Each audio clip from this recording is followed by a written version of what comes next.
Everybody, my name is Maureen Sirois. I am the chair of the Eglinton Way BIA. Thank you so very much for inviting us to come and visit you and tell you a little bit about what we do in the beautiful Eglinton Way. I am the long-serving chair of the Eglinton Way, and if you don't know where the geography is, it's on Eglinton Avenue between Oriole Parkway and Chaplin Crescent, with Avenue Road as our north-south corridor. And the jewel in the crown is the beautiful Eglinton Theatre, which is now the Eglinton Grand. People may remember having seen a lot of fabulous movies there, The Sound of Music in the 60s, Titanic, all the big movies. And it's just a treasure, and we're so glad that it's a heritage site within our community.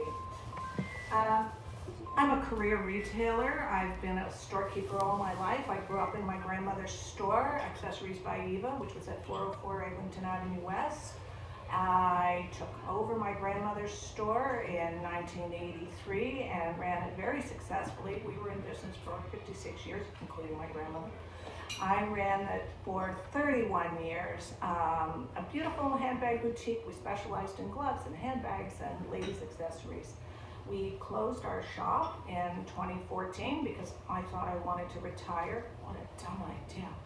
So we didn't do that, and I decided to stay busy with more retail. I was at Nordstrom for a while, which I loved, and then returned to Eglinton to work in my next door neighbor's shop, Vicky's Jewelry. I was at 402, she's at 404, and we're back in the retail world again, and she sells beautiful vintage jewelry. So it's still accessories and it's fun. Well, retail is my career. BIAs and business improvement areas are my passion. I have been involved in the BIA movement since 1987, when our BIA became a BIA. But for a little bit of background, I'm going to read to you the official definition of a business improvement area. It's an association, let me make sure you can hear me. It's an association of commercial property owners and tenants within a defined area who work in partnership with the city to create thriving, competitive, and safe business areas that attract shoppers, diners, tourists, and new businesses. By working collectively as a business improvement area, local businesses have the organizational and funding capacity to be catalysts for civic improvement, enhancing the quality of life in their local neighborhood and the city as a whole. So we are very much aligned with Rotary in our doing our civic duty to improve where we live and our environment and make things better for everyone. And I believe that the BIA movement has done that. So what you might be interested to know is that BIAs were invented in Toronto. The very first BIA was Bloor West Village, which is by Jane and Runnymede on Bloor Street. And that was in 1970. So we created this. So the concept of a business improvement area came about as the local businesses were feeling the negative impact of the construction of the Bloor subway. Eglinton LRT, Bloor subway.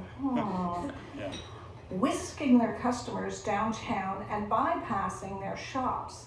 In addition, there was this new shopping mall called Yorkdale that was siphoning off business from the main streets. So the business owners, there was a merchant association, were trying to figure out how the heck are they going to compete with this new entity called a shopping mall.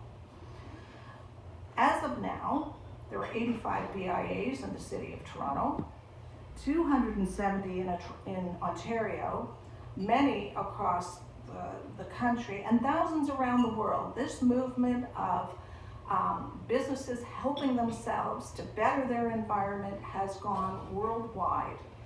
Do you see how beautiful our farmers market is? Thank you so much for your support. Look at the games, look at the kids, look at the people. It's amazing. We spend millions of dollars on direct employment, the purchasing of goods and services on a huge array of businesses and individuals. landscapers, entertainers, bookkeepers, consultants, people that work for us and in adjacent businesses. We do a lot to provide millions of dollars worth of benefit to our city, and we on the Board of Management are volunteers. So we do this to make things better. So our BIA was formed in 1987. I was just a child at the time. And I was a member of the original steering committee to become a BIA, and some of the background on that was the funding model for BIAs is rather interesting because in the past, there were merchants associations, but people had to volunteer to provide the funding. Well, you know how that goes. I was that young first person who joined the Merchants Association, and they said, well, send the kid out to collect the money. So I had to go around and collect the $50 from every grumpy merchant on Eglinton, and may I say, it did not go well. So what's interesting about the funding model for BIAs is that the BIAs, the money is taxed, they self-levy, they agree at their annual general meeting on how much they're going to pay for their BIA, and it is put on their property tax, and everybody has to pay. You don't get a choice. You can bark, you can cry, you can scream. You go to the AGM and it's voted on by the membership. So there is regular, sustainable funding so we can do the work that needs to be done. That's the secret sauce. This funding model was achieved through these founders of the Bloor West Village BIA. They knew that they needed to have sustainable funding, so they worked with their city leaders who convinced the province to create this legislation to allow for BIAs to self-levy and have the money collected by the municipality and then returned to the BIAs. The other half of the story is it's okay to have the money, but where's the oversight on the money? Because somebody has to be checking on it to see that money is spent correctly, that the funds are dispersed properly, and so on. So the city is involved in that aspect of the oversight. There's a City of Toronto BIA office, and we are governed in Toronto by the Toronto Act, Chapter 19 particularly, a little light reading if you ever choose to read it. And it governs how a BIA is run, how we run our board of management, what we can spend our money on, what are the conflict of interest rules, how can we make sure that everything is done correctly. We are audited annually. We are considered an agency of the City of Toronto. So there's tremendous oversight on that funding, which makes perfect sense. You can't just hand the money over because somebody will have some pet project that they want to do that's not going to benefit. Everything is decided by the Board of Management. We serve a 4-year term, and we are also volunteers. So we do this for the betterment of our community. You must be a business owner or a property owner, or in my case, representing a business on the street. So you can't be part of a residents association, you can't be part of Rotary, you have to have a business. These are the stakeholders that are taxing themselves, so that makes sense as well. I just want to make sure I didn't miss anything. I have my notes here. So our BIA has always been a shopping area. Not every BIA is a shopping area. Some BIAs are more industrial. Some BIAs are like there's BIAs in industrial zones where they're trying to work on employment projects for their staff or training programs for the business owners. It's not always retail based. There's our beautiful Eglinton Grant. You know that building. That was built in 1936, by the way, and that's when our area really started.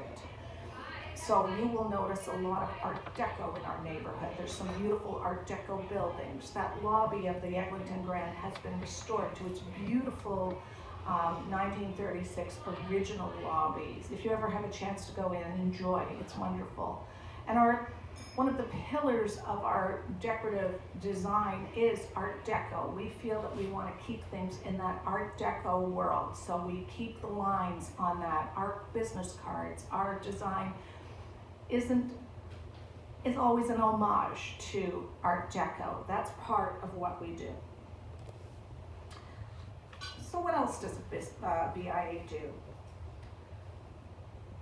Our purpose, in the end, is to get people to come to our neighborhood, to support the businesses that are in our neighborhood. Everything we do is in support of those efforts. So the primary thing that most BIAs do is they make the street look good. They put flowers in, they add benches, they add things that people will enjoy in their journey to our street and what will keep them on our street. We have events. What's going to bring somebody? A farmer's market would bring people from time to time, and again, we do thank you for supporting our farmer's market. We support musicians, as you are supporting the musicians that entertain the people that come to our farmer's market. We have a kids zone. We are supporting entrepreneurs who are taking part in our farmer's market and making Eglinton a place to go every week. Let's go, let's go. It's part of the cadence. Make it part of the habit. That's what we want to do. We also have had a lot of wonderful events. We just happened to have our Dream Wheels event, which was our 3rd annual event. It was over 100 beautiful pre-1989 cars that collectors brought to our street to showcase, and they're stunning. Who doesn't love looking at old cars? They're beautiful, and the owners are so engaging because they put their hearts and souls into everything they do, and it's beautiful. But part of our effort is also giving back to the city. So we choose as our charitable donation from this event, Hospital for Sick Children, which is a pillar of our community and something that everybody can agree on, that we want our kids to be healthy. So part of our giving back is supporting the hospital. We've done scavenger hunts, we've done fashion shows, we've had holiday shopping events. And during COVID, when nobody could do anything, we created a drive-in movie that everybody could sit in their cars with their popcorn and watch movies in the comfort of the parking lot. And that gave people a little bit of a break. We were racking our heads what to do. What do you do? How do you do anything? Nobody can go anywhere. But we figured it out because that's what we do. We figure stuff out. Right? So recently, you may have heard about the Eglinton Crosstown. Children that started grade 1 when they started are now in their first year of university. We heard about this many years ago, and I'm going to say 15 years ago, we were made aware, and yes, I was serving on the board at that time, and we knew this was going to be impactful. So we just didn't know how long it was going to last, and we didn't know how severe it was going to be, and then we threw a pandemic in the middle of the whole thing, but we got through it. So I quickly became an expert on mitigation strategies for businesses, because what the heck else were we going to do? Our businesses were going to be impacted by this construction, and this was a huge challenge. Some of our businesses were behind 8-foot barricades, and other businesses were the victims of inconsiderate construction workers who were parking where the customers should park. They weren't supposed to, but they did it anyway. The dirt, the mess, the disruption. And a lot of people in Toronto made it their business not to come to Eglinton because it was just so uncomfortable. So we, as a group, the BIAs along Eglinton, there's 5 major BIAs on Eglinton, and then 2 north-south, Mount Pleasant and Mount Dennis are north-south BIAs, formed an alliance to work together to speak with one voice. Because we felt that if we weren't speaking together with one voice, we weren't going to get the attention of this behemoth of Metrolinx. So we decided that we would speak with one voice and have monthly meetings with their community engagement team and talk about where the pinch points were. We knew there was construction, but we didn't want it to be built on the backs of small business. There was no direct compensation for the businesses, which was very hard on many of the businesses, especially those who were stuck behind the barricades. But there were irritants. There were 10 cement trucks lined up on the street when 2 would have been sufficient. There was parking being allocated and nothing was being done for weeks on end. And so we worked hard with our with the folks at Metrolinx, who mostly they're not bad folks, but they just didn't realize what was going on and the impact of their work. So keep a cleaner job site, reduce the footprint of the job site, get your workers to park someplace else, please, and let our customers park. Clean the windows for the shopkeepers, because you know, construction, there's always going to be dust and dirt. All these things we managed to do. And the other thing that we managed to do was to squeeze a little bit of money out of them, okay, a lot for us, about $100,000 for each BIA to work on events to get people to come, and $166,000 for post-construction rehab. So what does this mean? We're working on a beautification plan as we speak to restore the street. We are lobbying with the city to restore the sidewalks. The sidewalks haven't been touched on Eglinton for at least 25 years because they weren't going to fix them before they did the construction. So now there's crumbling sidewalks that need to be replaced and restored. There's going to be new paving.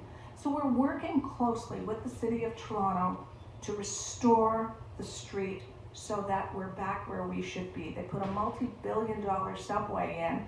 You don't want to come upstairs and see things looking shabby. It's not who we are. We live in a beautiful city. It's got to look good. So these are the things that we do. We do this kind of advocacy, and that takes up a great deal of time as well. But I like it because I like to see things getting done. Some of the more interesting things we've done, you may have noticed, our board decided that we wanted to make art a pillar of our work. And we commissioned 10 beautiful original Canadian sculptures to enhance our street. We managed to get grants to support this and to work with all Canadian sculptors, and you can see some of them here in the slide presentation. We have 3 more coming in. They're just about ready to get put in. And it's very exciting because what it does is it creates a destination. It creates another reason to come to our street. We're going to be promoting this. We're going to be having more art walks, and everything we do has an artistic bend to it. We want to make our street special. So these pieces of art are special, and if you do have a chance, you should come and see them because they're absolutely beautiful. And they're all Canadian, and we're very proud to have supported that. What did I miss? So another thing that we're facing as a BIA, you know, in case you didn't notice, things are changing. And the internet and online shopping and Uber delivery and all these sorts of things have changed the face of retail. There aren't as many small shops. There aren't as many independent little boutiques because people are buying things more online. That's a reality. So the face of the street has changed to more services, things that you can't buy online. Hair salons, nail salons, fitness studios, health and wellness businesses. They're still businesses, and they do bring people. Bake shops always bring people, but you're not getting the boutiques. But that's okay, because we can pivot, we can keep going, we can make these businesses successful too. So how do we get the people to come back to the streets? Continue with activities. We have time for a couple questions. Oh, that would be great. I can talk all day about BIAs. No, we'll have a couple questions. I'd love to hear them, and I'd love to answer them. Hi. Are all the shops in BIA Are all the shops that on that street of Eglinton members of the BIA? They have to be. They have to be. They have to be. And most of the businesses are family owned in our BIA.